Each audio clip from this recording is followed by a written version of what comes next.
En de nombreux points, la nage et la marche sont comparables. Pour aller plus vite, l'individu accélère le pas jusqu'à un seuil critique au-delà duquel marcher ne suffit plus. Il se réorganise alors pour passer à autre chose, c'est la course.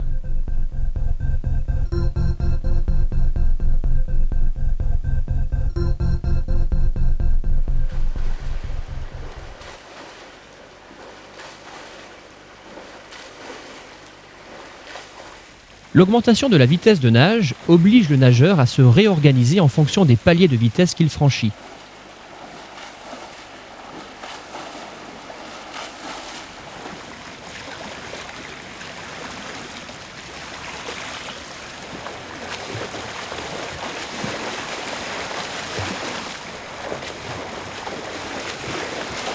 Nous appelons effet ou état speedgate la situation dans laquelle se trouve le nageur lorsqu'il n'arrive pas à s'organiser pour passer à un palier de vitesse supérieur ou inférieur. Alors, sur les 5 allures, donc on a chronométré les 5 allures, d'accord, différentes. Clément, quelle est l'allure qui t'a le mieux convenu, où tu étais le plus à l'aise? La quatrième. La 4e.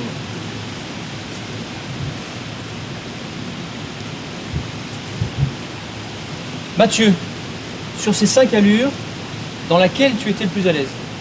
La dernière. La dernière. Alors qu'est-ce qui fait, Clément, que cette allure-là est différente des autres?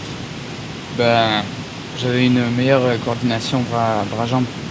Enfin, voilà. Ok. Une meilleure coordination bras-jambes. D'accord. Par exemple, si je prends l'allure inférieure. Ben, Comment j'avais du mal c'était? à caler mes jambes par rapport à mes bras. Ok. Je faisais moins de jambes que de bras. D'accord. Donc tu te servais beaucoup de tes bras Voilà, et moins des jambes. et moins des jambes. Et à l'allure supérieure? Voilà, il y avait toujours une bonne coordination. Mathieu, donc tu as choisi la 5e. Écoute, qu'est-ce qui se passe quand tu es à cette allure-là? Les jambes me permettaient d'avoir un bon soutien au niveau des bras et donc j'étais haut sur l'eau. Ça me permettait de nager facilement sans trop me fatiguer.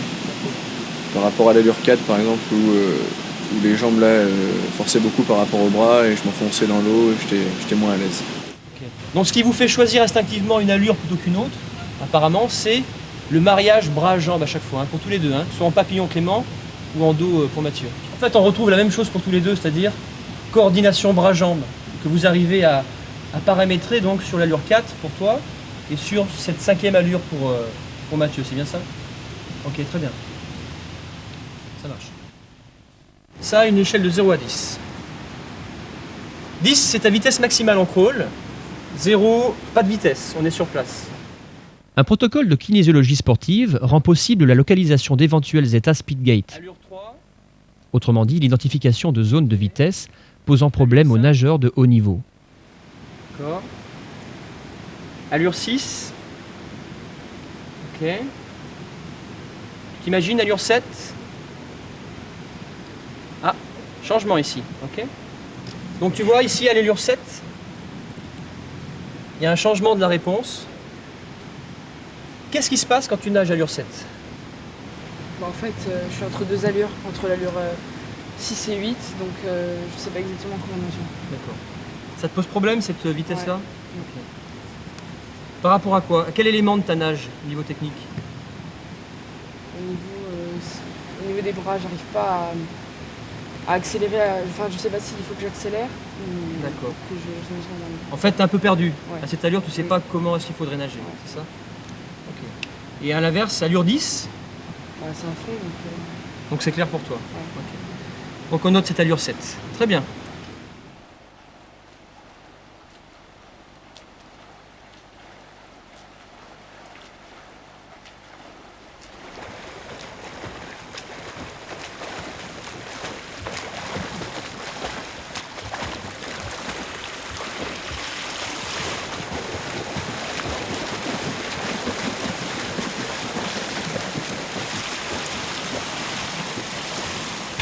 On peut comparer le franchissement des paliers de vitesse avec les changements de rapport d'une voiture qui accélère. L'accélération se fait sans difficulté lorsque le bon rapport est utilisé. L'effet speedgate se traduit par l'impossibilité d'adapter le rapport de vitesse et ne laisse pas d'autre choix que de monter dans le rouge. la nage devient très coûteuse sur le plan énergétique. Prenons le cas concret d'un nageur dont l'état speed gait coïncide avec l'allure qui lui est demandée pour l'entraînement au seuil anaérobie. Les séries nagées au seuil lui seront plus coûteuses sur le plan structurel, physiologique et même psychologique. Il sera plus judicieux de lui demander une allure juste voisine. Nous pensons que les entraîneurs devraient pouvoir tenir compte de ce phénomène pour mieux conduire encore leurs séances d'entraînement. Un nageur capable de passer la minute sur un 400 mètres mais nageant péniblement 59 secondes sur 100 mètres se caractérisera par un état speed gait dans les valeurs les plus extrêmes. Certains nageurs subissent le phénomène inverse. Leur incapacité à tenir un 200 mètres ne se justifie pas systématiquement par une limite physiologique, mais parfois par une incapacité à s'exprimer dans cette zone.